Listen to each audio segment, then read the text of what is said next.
Hi, Diana. Everyone, welcome.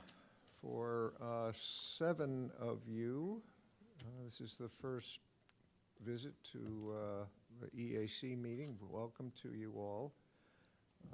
And thank you, Bess, for making this happen with all these high school students. Thank you very much.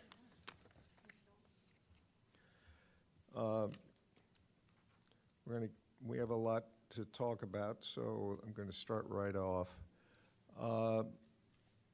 We have the members present. We have a quorum. Yes, we do. Good.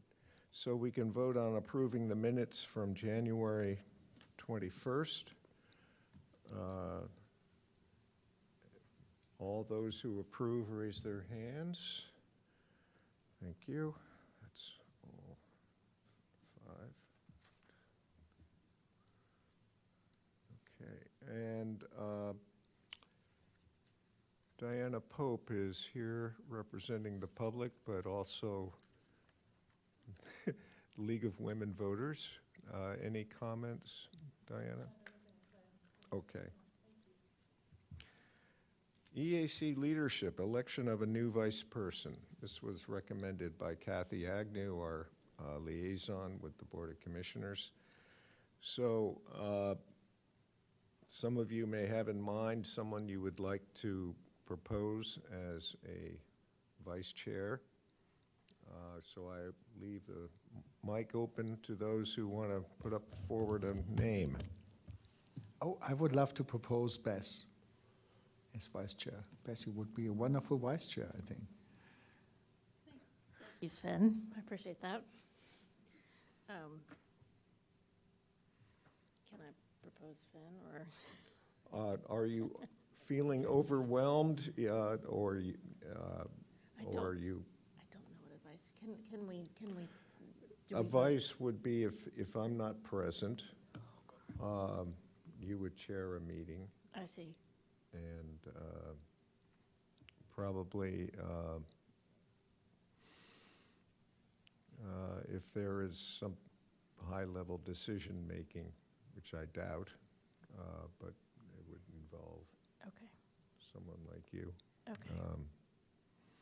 So I actually, Sven, I was about to recommend Bess as well. We have a majority here. Yeah, we have a majority, but Anjana, any? I would support Bess as well. Oh, Okay. thank you. And Bill? Okay. Let's make it unanimous. Okay. You can't back out of it. Congratulations. Okay, all those who wish to have Bess as a vice chairperson, please raise your hand.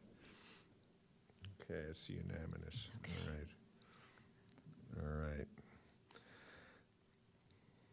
Thanks, everyone. So, Appreciate that. as vice chairperson now, can you please talk about this wonderful idea of yours of student associate members, and how have you progressed in this area? Okay, so I'm so pleased that we have a cohort of EAC student associate members, Tate and Livy,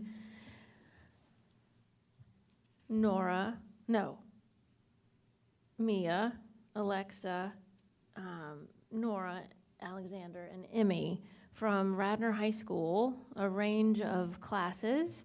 So we're just looking forward to working with you all on various projects, and just for whatever time you can devote to bettering the environment in Radnor. And so we welcome your ideas and questions, and looking forward to mentoring too, as you have the time and the interest. Okay, so I know you all have busy lives, but we're excited for you all to be here. So I want to give you all an opportunity to ask anything at this point, or you can just sort of just sit and listen. So any questions from you all at this point? Probably, maybe not. Okay, well, wonderful to have you here. Okay. I'm passing around a sheet for them to record their email address, so they'll be included in all email communications, agendas, and minutes. And please review the minutes, and if you do not understand or agree with your understanding, please email back to me. And this is what should happen, because we want to get things accurate. One thing that's very important in working on a municipal committee is the sunshine law. That is, all deliberations we make about concerns about the environment and what we want to do for the environment has to be discussed in a public forum. And right now we're being recorded, video recorded, so that the public can see how we arrive at a certain decision to take action or take a stand on a certain issue.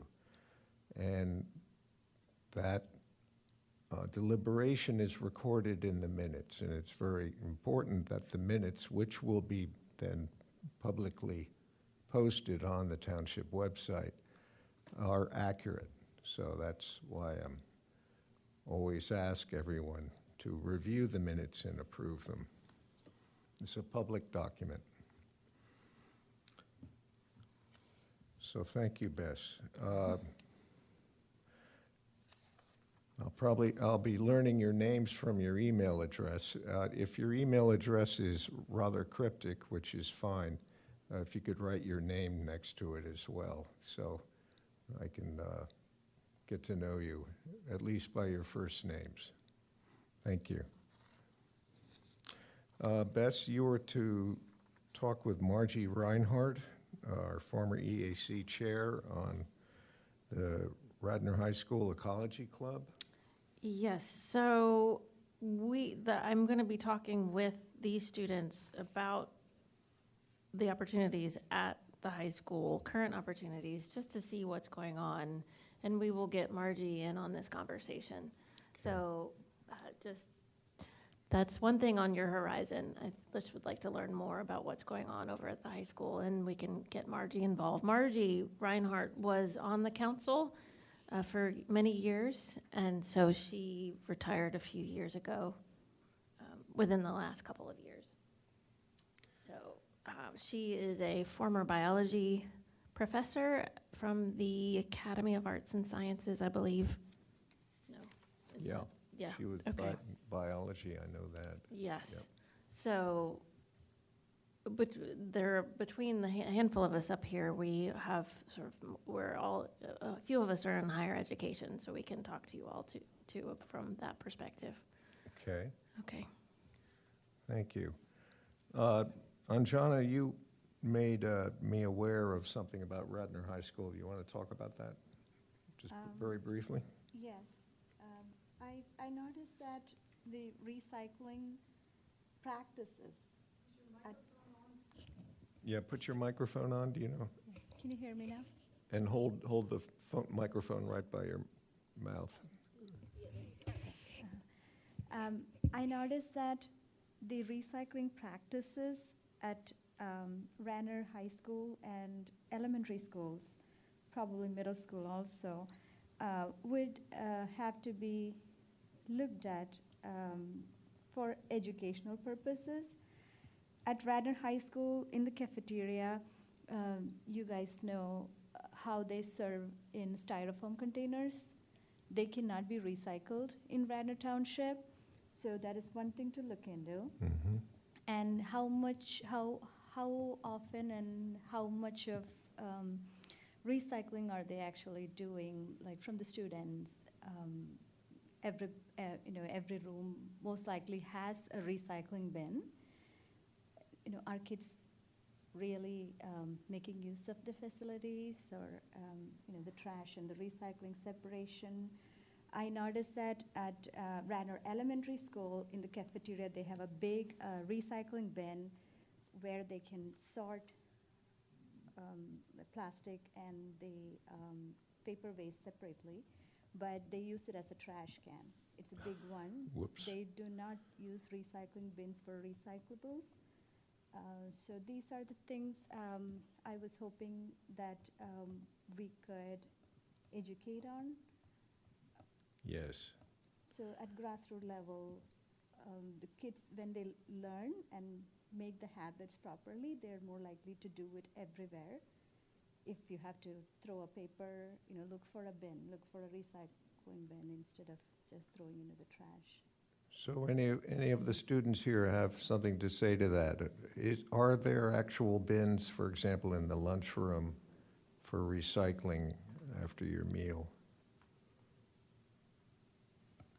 I mean, we do have them, but especially like regarding the larger things, they're the ones that, at least from my belief, I think some of them are the ones that they have like holes for like cans only. So if there's things that are larger, it's kind of hard to get them to fit into the recycling bins. Okay. So this is something that an ecology club should make the school aware of. Yeah, I agree that students aren't actually using the recycling correctly or effectively. They're kind of just using it as a second trash can, I feel like. Mm-hmm. Yeah. I noticed that in elementary school, the teachers are also doing that. Not necessarily the class teachers, they're probably doing it the right way, but the people who help at lunchroom, and there is after-school program in the cafeteria, they only use the recycling bin as a trash can. That's unfortunate. Yeah. Well, we need to figure out how to communicate with the middle and elementary school, our concern. District-wide, Yeah. probably. Yeah. Okay, thank you. Announcements, I've got them listed in the agenda, both the public agenda and our agenda, so I'm not going to go read them off because we got a lot to talk about. One thing I do want to notice is the Villanova University's Neighbors Update for February had as its first article, it was called Oversalting Your Sidewalk. So it's good that the university is aware of this growing problem of too much rock salt being put down, and it's ending up in our water supply. And more to talk about that later in the meeting.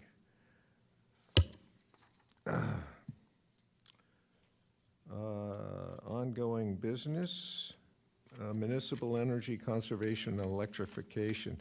Just for the students, there used to be, well, there was a group called the Green Team who worked to have the Township commission a review of the energy use of the municipal buildings. Just how much energy were we putting into heat and lighting, for example. And this professional group is called Practical Energy Solutions, found ways to make these buildings more efficient. First of all, the big thing is to replace any fluorescent lights with LED lights.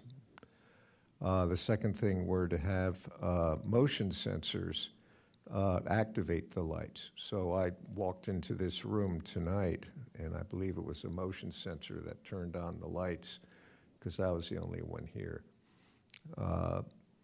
So an unoccupied room goes dark after a while, saves a lot of energy. We're also getting photovoltaic cells put on the roof to get solar energy to provide some, if not most, of our electricity. And that'll be also put on the Public Works building, which is off of Lancaster Avenue. The other more visible thing is we have electric vehicles in the police department. Special purpose vehicles, Ford F-150 Lightnings, and also now I think we're having some patrol cars, cruisers, Chevy Blazers, I believe. Is that correct? Two of them, yeah. So they'll be very quiet. You may have to look out for them. You won't hear them. We also have charging stations here at the Township building for these vehicles. There was an old action item, Anjana, for you to ask Steve Norsini about the new LED lights in the streets. Would they have motion sensors? Did you find out anything? I don't have an update on that yet. Steve Okay. Norsini was away, out of office last few days. I was trying to talk to him on the phone. I have left a message and I will update when I have an update. Okay. The other interesting thing is the township is working with the Delaware Valley Regional, DVRPC. What does that stand for? Delaware Valley Regional Planning Commission. Right, Regional Planning Commission. They have some funding for townships to monitor the energy efficiency of large buildings. These are businesses or multi-unit apartment buildings. And for a given size of building, there is a expected level of energy use for heating and lighting that the building should be able to match. If it is below that, then it signifies the building is inefficient in its energy use, and there are public funds available for improving the energy use in the buildings or improving the insulation, for example. So that's another action that came out of the Green Team effort and is ongoing.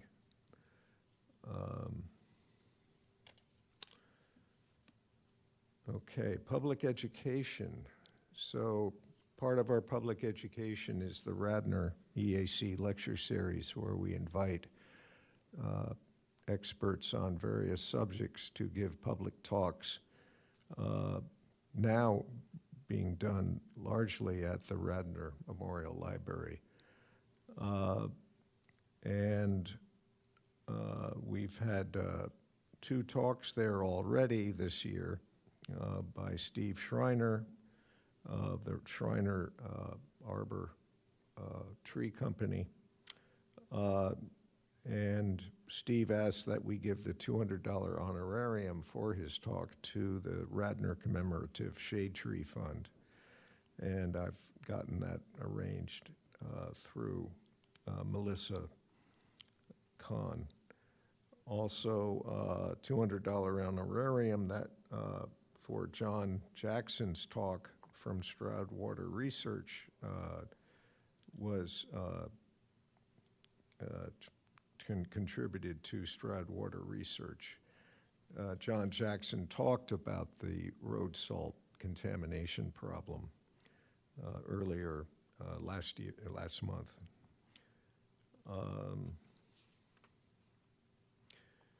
We have an upcoming talk by Mike Wheelbacher, a frequent presenter at our EAC lectures. He'll be talking about the buzz about bees, pollinators in peril, how the bee population is under threat from environmental, instability, and he's going to talk about that and what we can do to preserve the bee population. And that'll be on April 28th at 6 p.m. at the Radnor Memorial Library, Windsor Room. And I've arranged for advertising to be made for Mike's talk through the Township and Radnor Memorial Library, but not yet through Radnor Patch. I'm for some reason, Radnor Patch isn't taking my credit card anymore. So I have to ask Anjana to help me out with this other upcoming event, which you want to talk about, Anjana? On March 7th, Saturday at 11 a.m. Into the microphone, please. On March 7, Saturday at 11 a.m., we are conducting, I am leading a workshop on winter sowing. That is a method for growing perennial plants from seed. We are doing that in partnership with Radnor Memorial Library. We are bringing the participants, we are asking the participants to bring a milk jug and seeds of their choice and join the workshop. It is open to 25 participants, but I would encourage EAC members and our high school associate members to attend if possible.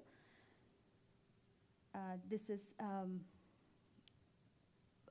part of education regarding pollinator-friendly gardens that you can build on your own and maintain. We have advertised that in the Radnor Patch, and the Radnor Memorial Library is also helping us advertise on multiple platforms that they usually use. And also through the Radnor Township media, it's also advertised. Yes, Radnor Township EAC website, right?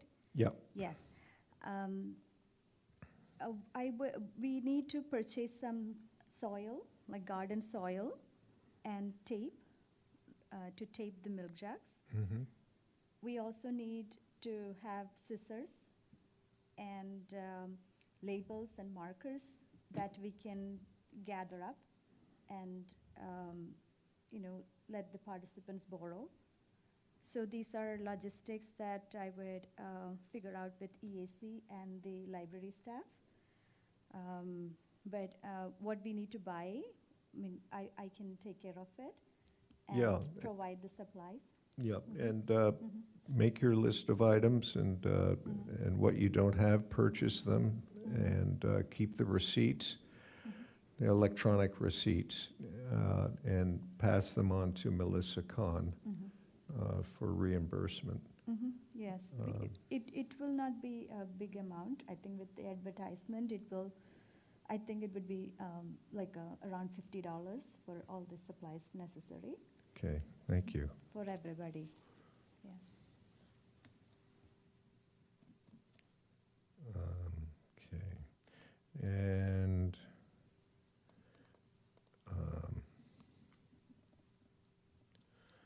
Mainline Shift is also presenting a talk on March 3rd, so it's coming up at 7 to 8 p.m. at Radnor Memorial Library. This is, does somebody know what shift means? It's basically a group who have sustainable goods and services that they both provide and educate on. And the title of their talk is Introduction to Low Waste Living.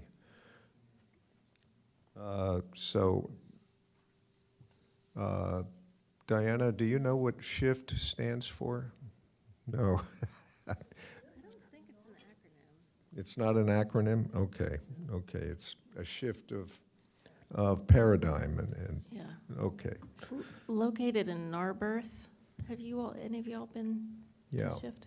No. And that's another ad that I need to get posted on Radnor Patch. And I've communicated with them and I haven't heard back yet. An honorarium, we're going to offer a $200 honorarium to Kimberly, who will be, I believe, the presenter.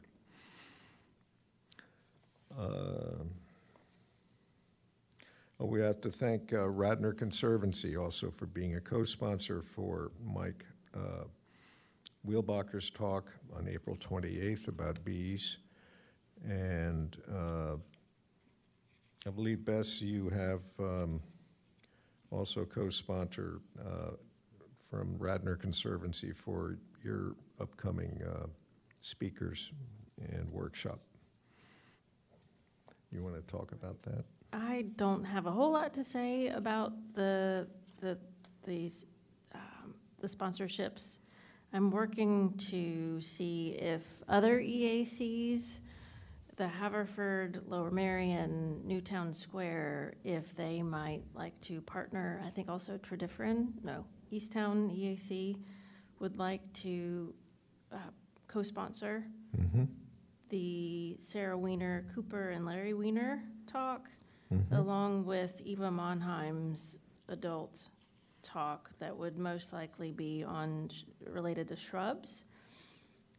And then there's a children's workshop, seedlings, or youth workshop, seedlings and sprouts, for K through 12th graders on Saturday, April 18th. So this is I wouldn't say we're struggling with this, but we're definitely we're piecing it together little by little. It's a slow progress. Yep. Yeah, you have time. Okay. Now, I understand Radnor Library is a co-sponsor with the AEC for the Seedlings and Sprouts Yes. Youth Workshop. That's on right. April 18th? Okay, Yes. that's great. And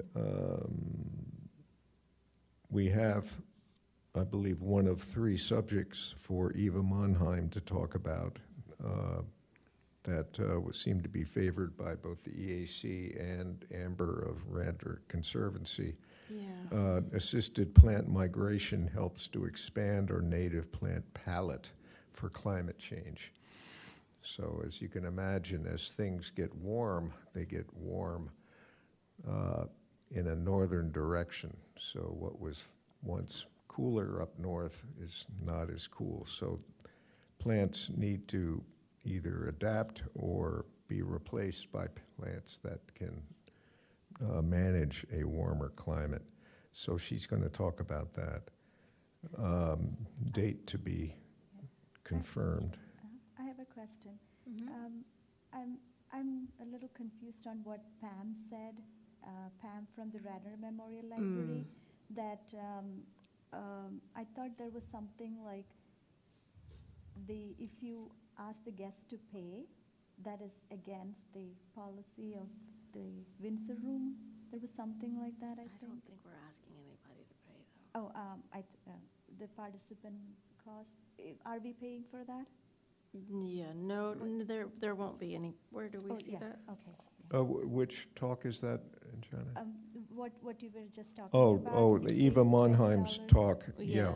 No, there's So we no- will be covering the cost, Yeah, right? Okay, yeah, yeah. Yeah, Got it, yeah. the EAC is going to contribute 200, and Radnor Conservancy could Okay. contribute up to $200. Okay, yeah. Though Eva's total honorarium request is $550, Yeah, right? right. Okay, so So we're going to work to get a second sponsor for that. Well, and the same for the Seedlings and Sprouts Workshop for Youth. Eva's honorarium for that is $650 as well. Yeah. So we have, we don't know what RML is going to donate, but we may have to come up with a few hundred more to complete that honorarium. Sarah Weiner Cooper and Larry Weiner, they were going to be talking about transitioning lawns to meadows, which would be very relevant. If the students aren't aware, there is a growing movement nationwide to reduce the amount of lawn on your property. The reason is the lawn is a monoculture, it's just one species that actually isn't native to most areas in this country. And the way we grow our lawns, we like them to look as clean and uniform as our living room carpet, which means you have to put down pesticides and herbicides and fertilizer. And imagine the tons and tons of these chemicals being added every spring and summer. They don't all stay where they should. They get washed into our streams and pollute and eutrophie our streams. So there's a growing movement to convert a lot of our lawn space to meadows, a more natural environment that is more ecologically balanced, doesn't require as much attention by us, and it can have perennial flowers that support pollinating insects, which you will hear more and more about. This is a passion of this council, is supporting natural landscaping and particularly perennial plants. Our esteemed expert Sven here it often leads the charge on educating the public about natural, native, flowering perennial plants that live throughout the year versus just these annuals that last just one season. Okay, so, and that talk by Sarah Cooper and Larry Weiner, or Larry Weiner, on transitioning lawns to meadows, I would like to propose that we have it at the Kreutzfeldt Center, the mainline school night center in Harford Park. Okay. I think it'll be a nice venue and time of year. If I know they are favoring March or April, but I was thinking May if possible.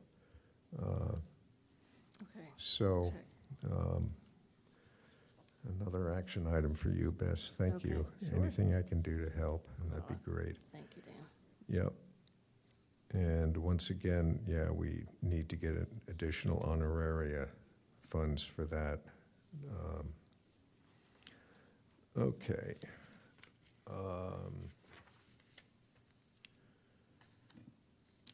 So Radnor News Community Newsletter. So this is something every resident gets in the mail on a quarterly basis, and we have been very active in having a page or two informing the public about ecological issues. Now, for example, how to salt your sidewalk, the health risk of gas leaf blowers, the benefit of lawns to meadows, et cetera. So actually, Sven and Bess have come up with a new set of articles for the spring issue of the Radnor newsletter. Would either one of you want to talk to that? So in this issue, in the spring issue, what you all will see are there's the native plant giveaway that's taking place on Saturday, May 2nd. And so there's an advertisement about that. Radnor residents can sign up to, well, we're gonna be talking about the native plant giveaway separately? Yeah, think- to some extent. Okay.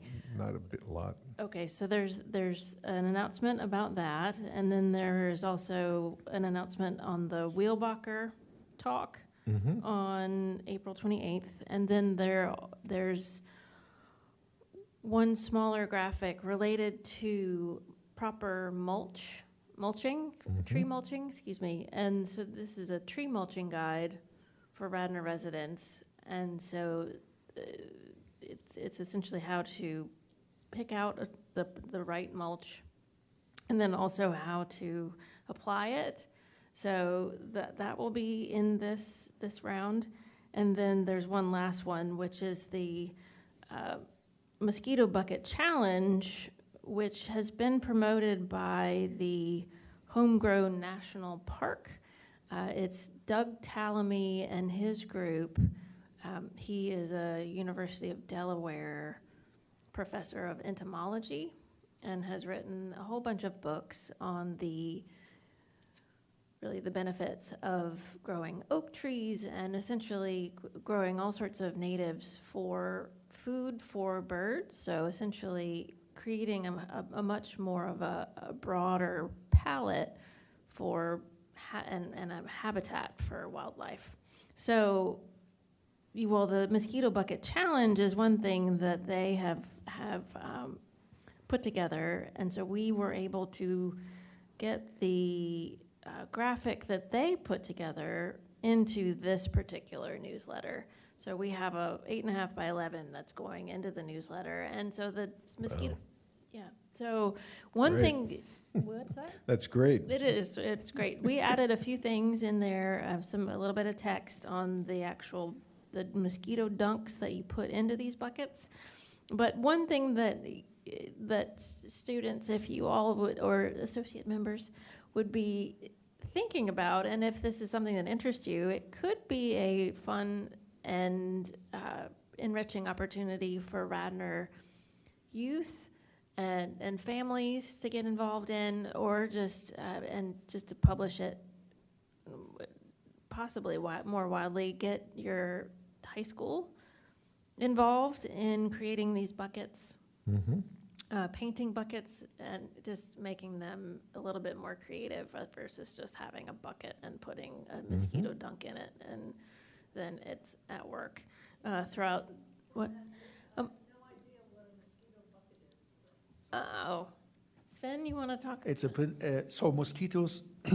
If you put a bucket full of water and put some grass clippings into it, or whatever you find in your yard, it starts to stink, and mosquitoes like this type of water that is not flowing, not fresh, a little bit used.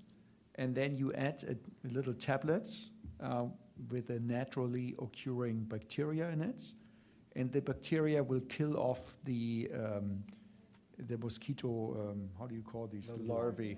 Larvae, exactly. And that's the Mosquito Bucket Challenge. So you don't need to spray your garden with mosquito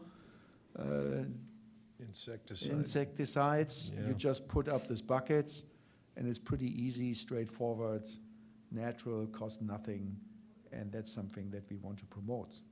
Yeah.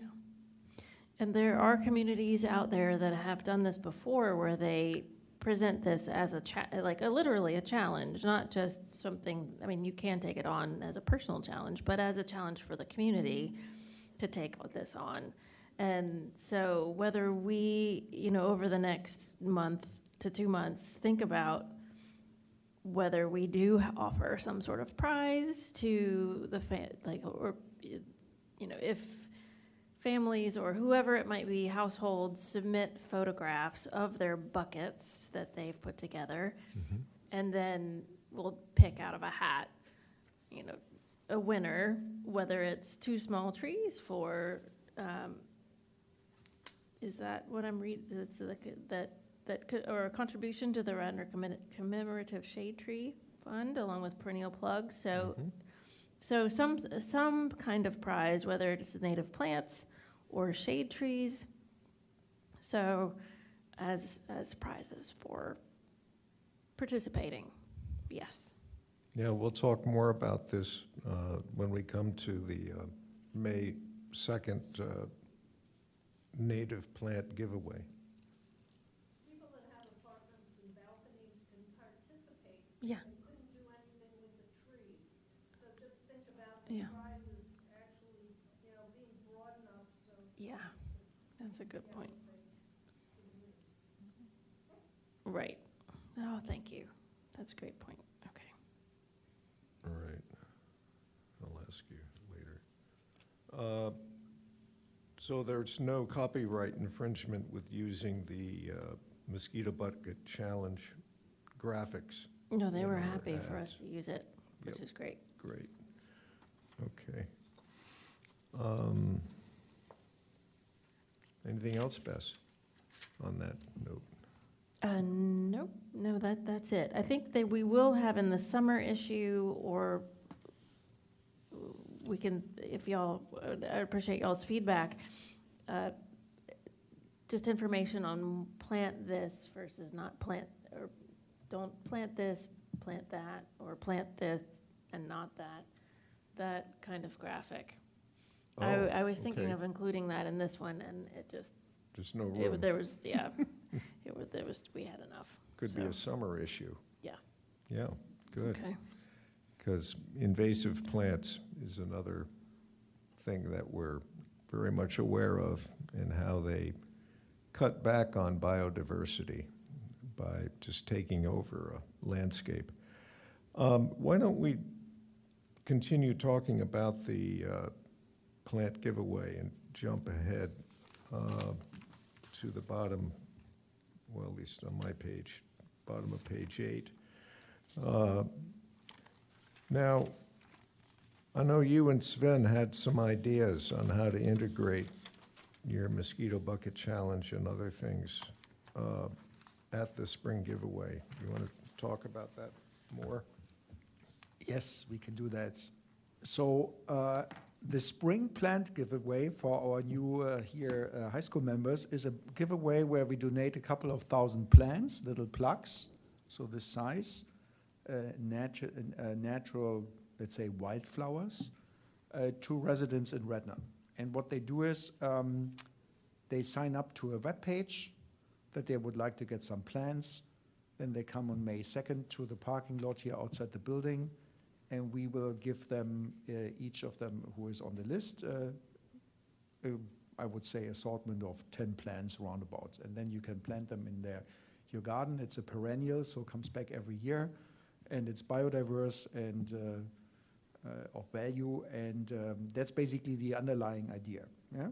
So now we thought, since we advertised the Mosquito Bucket Challenge in the spring edition of the Radnor magazine, why don't we give everybody also one of these tablets that you need to order on the internet to set up your mosquito buckets, and we can do this in one go. That's not a big process challenge. So that's the augmentation basically of the plant giveaway this year that we plan.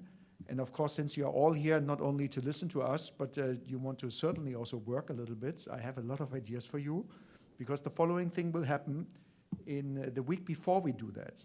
So we order roundabouts, depending on the budget. What is the budget, Dan, actually, that we have for this year? Well, the budget for this year is has gotten leaner. We have, it's the last agenda item. We were granted $6,500, and Total. that's our total. That's our total budget. Total. Yeah. So let's assume we have $4,000, yeah, just Yeah. to make the point. We will buy then 2,000 plants. So the first action item is we will order the plant. That's something that we will do this week most likely. I already talked to the nursery. It sits in south of New Jersey, and there we will pick up the plants. So you know you need a pickup truck to pick up 2,000 plants. So if anybody of you has a driver license and a pickup truck at home, of course you're welcome to drive with us to New Jersey to pick up these plants. If you have a father or a mother who has a pickup truck, maybe you can ask them, because we need more than one pickup truck. Than last time, Dan's pickup truck is just not big enough to transport so many plants. So that's the first topic. Then we transport them to Dan's or my house, and we put these 2,000 plants in little paper bags so that nobody comes and needs to, let's say, do this collection of plants himself. So it's all pre-packed for every household that signs up. They get a paper bag with their plants and the mosquito tablet inside. So for that, we already need volunteers to set up these bags. So that's action number 2. And number 3 is we give them also a leaflet that explains what kind of plants do you get? How do you take care of these plants? What's an idea where you need to plant them? Now, another topic that we have to add is what is about this mosquito bucket challenge, because we have to tell them what is about the mosquitoes. And then we can, of course, smuggle in a lot of other good ideas that you might have for what you would like to send across as a message to the people who come to pick up the plants. Yeah? And then you are free to design these leaflets. I did it last year, let's say homemade on my Word program, but I'm sure you're much more creative than I am and use AI tools or whatever for that. So that's another action item where we could use your help. And then, of course, on the day itself, May 2nd, to help us hand out these plans and keep it all in order and flowing so that everybody gets the plans that they signed up for. There's another topic that I would like to advertise here, and you can start thinking about it, because we always have more plans than people pick up. Because when 350 households say they want to get the plan for free, 280 only will come. I don't know what the rest of them do that morning, but maybe they drink coffee and forgot about it. But we will have access plans. And what we did in the past is to give them to Bess and others who have space to plant them around their school. Yeah? And I think the middle school is always somebody who is a nice customer for these plants, correct? That's right. So the middle school, I think there is a need, so for plants there. Good. The other Yes. challenge that we have, sometimes we have a lot of plants, but not the proper space to plant them. And I know what I'm talking about, because I tried this 2 years ago, and it was a terrible exercise because it was not the right, let's say, ground to put them in. Yeah. And the plants didn't do that well. And I think maybe in your high school, since it's a lot of land that you have, why don't you start a perennial garden somewhere on the high school premises, and we give you the plants for that. And normally it's perennial, so they come back every year. You don't need to water them once they are established. Somebody has to weed a little bit. And I think it's a good idea to show your classmates or the other high schoolers that with something small you can start wonderful things. Yeah. So what we get, Sven and I picked up last year at New Moon Nursery, were plant plugs, which is basically a tube of dirt that is compacted that contains the roots that may measure 5-8 inches long, and then there's a seedling growing out of the top of the roots. So the whole it's like your thing's- iPhone. Yeah. The same size. It's yeah, about but that long. And you get 10 of those of different varieties in a bag, along with the pellets and pamphlets, and we give them out. And the beauty of perennial plants is they have deep root systems. Once they get established, they have deeper root systems than grass, for example. So they can survive for a long time in that location, and they actually can spread. So where you plant them, you have to think about the future, because they could be very happy where you plant them, and they'll just grow and grow and grow, which at least we would like to have happen. Then on the formal part now. So Bess put in the advertisement into the spring letter, so that is done. Yeah. So I talked to Melissa. She will set up the registration webpage like last year. We just need to make sure that the QR code in the spring edition links to this webpage. Yeah, so the QR code does go to the programs page, and then they'll need to search for the native plant giveaway on Yes. that programs page. So that doesn't go directly to the native plant giveaway website, Good. but to the Parks and Rec programs page. Yes. Okay. I think that should work. So then I had a contact with the New Moon Nursery, because now we moved the plant giveaway to early May and not late May. That means different varieties are available. I reserved 1,500 rudbeckias, because we didn't have that species last year. And you always want to have a species that grows extremely well, so that the people that pick them up are really proud about it at the end of the summer, that they have a nice garden. So we need to pick strategically plants that make an impression and look good and are totally robust. So we will have these. And then I just pick a couple of others that are available by end of April, because we are basically a month too early to pick them up. Most plants are ready by end of May. Yeah, but I think we will be fine. Good. Thank you, Sven. It's always a great way of getting out from under the rock of winter, is to go out and buy plants. But just to make it actionable for you, you need to find the spot now in the high school where you want to plant. Your high school administration needs to sign up for it, because they typically have a say in it, because it's much easier to use a lawnmower than to plant plants. Yeah? Right. So you have to convince them that you designate an area in the high school to this planting. Yeah. Then somebody of you has to take a shovel to prepare the grounds, because you have to get the grass out first. And it needs to be a sunny place. And then you can calculate that the distance between the plant is around about a foot in all directions, so how many plants you need. Yeah?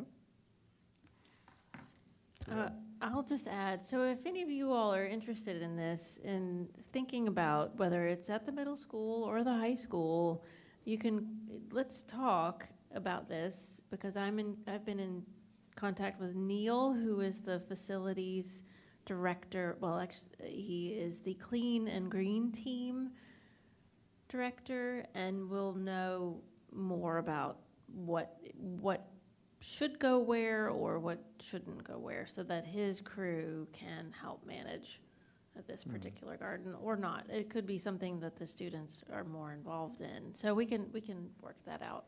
Yeah. But just keep that in mind. Another tip is you typically have these mulch beds. The mulch is this brown area where nothing grows. You can convert them into flower beds, because originally they were flower beds, but now it's only mulch. Yeah. Middle school has That's acres of that right. around the school. No plants, but a lot of mulch. Yeah? Right. And you have to mulch a lot to keep the weeds out. Yeah. So that's a nice project for you to convert your mulch beds to flower gardens. Yeah, I'll send you all some photographs of what we did at Wayne Elementary last spring. And so it gives you a better sense for what the plugs look like and what was there before and what it looks like after. It's a really nice addition to the school landscape. So. Yeah, this spring, share those photos with us, and we can post them. Okay. Yeah.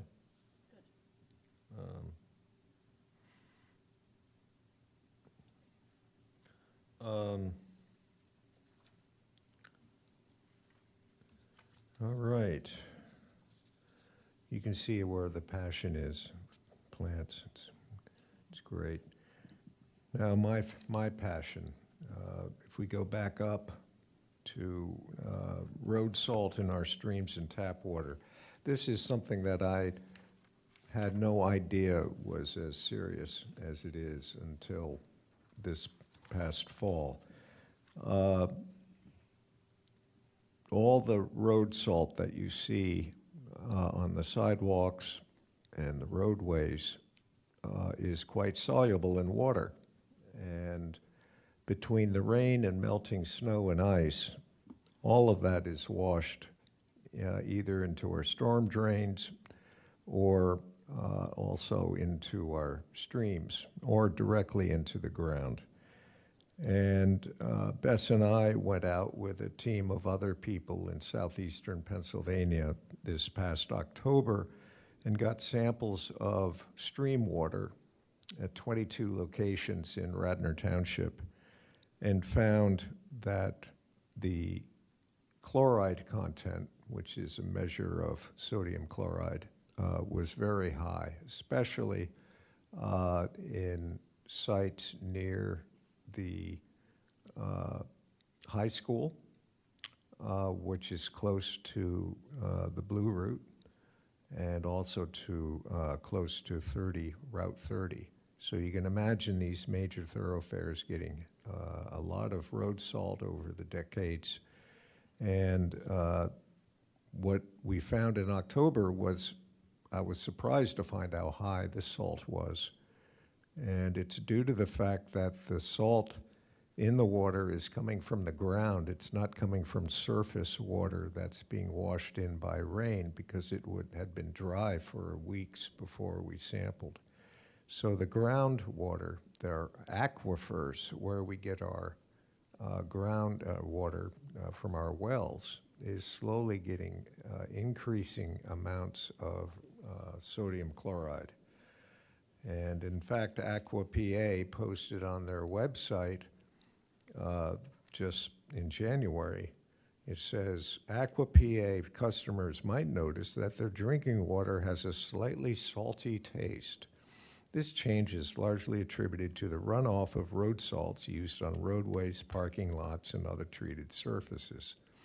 So there's a commercial acknowledgement of this problem. And the problem is, what can we do about it? Because road salt prevents people from having accidents and falls. And so there's a temptation to over-apply. This is a dilemma that I think as a community we're going to need to resolve.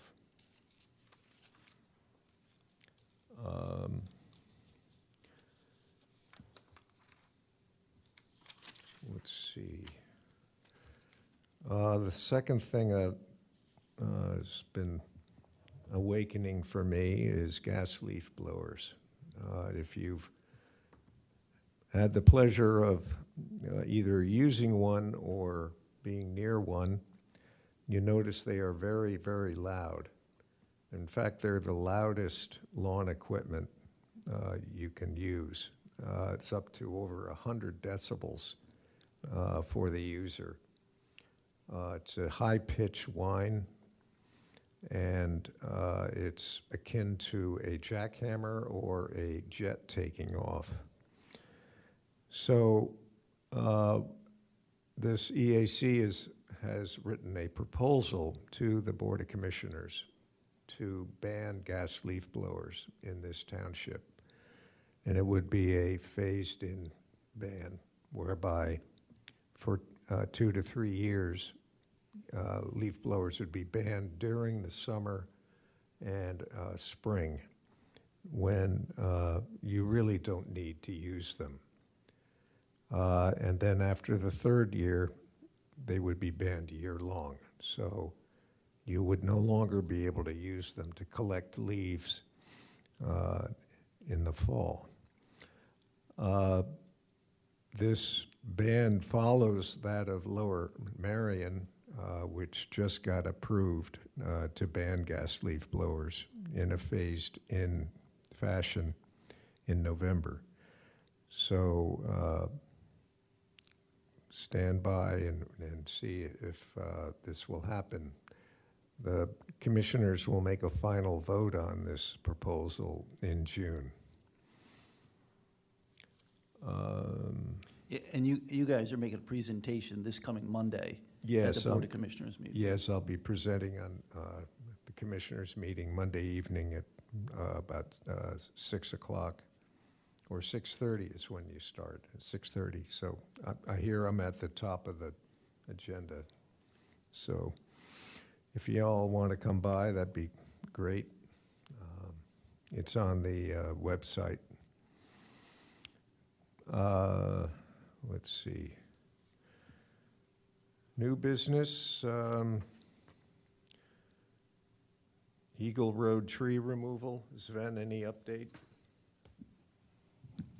So the tree removal where they cut down around about 60 mature trees. That has been approved, of course, with the approval of the total project. My understanding is, if I looked at the plans, that they built something like a stormwater retention system there. That was the reason why they removed the trees, not a parking lot. And at least this is my interpretation of what I saw online. And if you pass by, you see a lot of enormous groundwork going on there.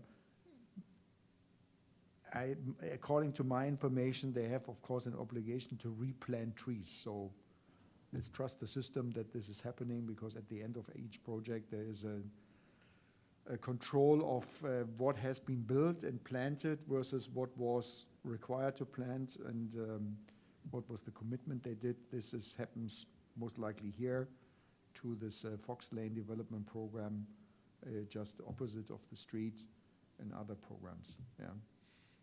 And this is why the township has, and many townships have, a committee called the Shade Tree Commission, who ensures the protection of the tree canopy in our township, which offers so many benefits, not just aesthetics, but also habitat for plants, for animals and insects. And more importantly is to keep us cool. A forest is far cooler than out in an open space, or a concrete-laden space especially. Let's see. Okay, well, recycling and waste management in Radnor Township. I lost my page, but Delaware County was just awarded a grant, I believe it's a federal grant, to open up a to develop a composting facility so that organic waste from households can be collected and brought to a central composting facility. So the compost can be used to support planting and gardens, food gardens. And I believe there is also a recycling facility for collecting hazardous waste, particularly electronics. If you notice, your computer these days has no serviceable parts. My laptop, you can't locate the battery, and you can't even replace the screen anymore. You just throw the laptop out. And this is how they're made. In the old days, you got something that you could repair, but not these days. So the world is piling up with electronic waste. And so every municipality is having to take on that challenge, what to do.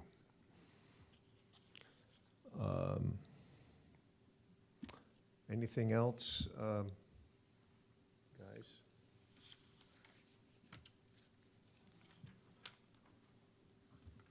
Oh, I have one other sort of event that's taking place at Wayne Elementary.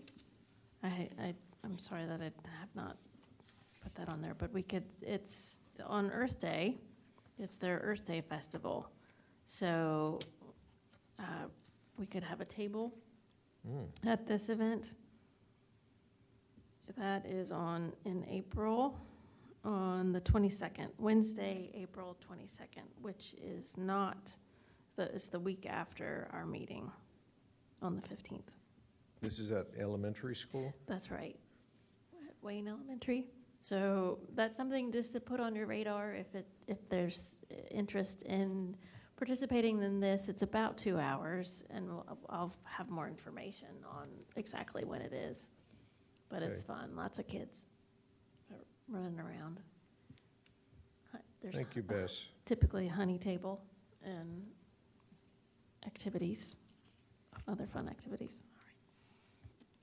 Okay, our public has left, so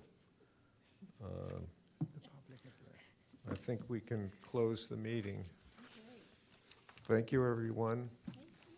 Thank you, Ian. Thanks, associate members.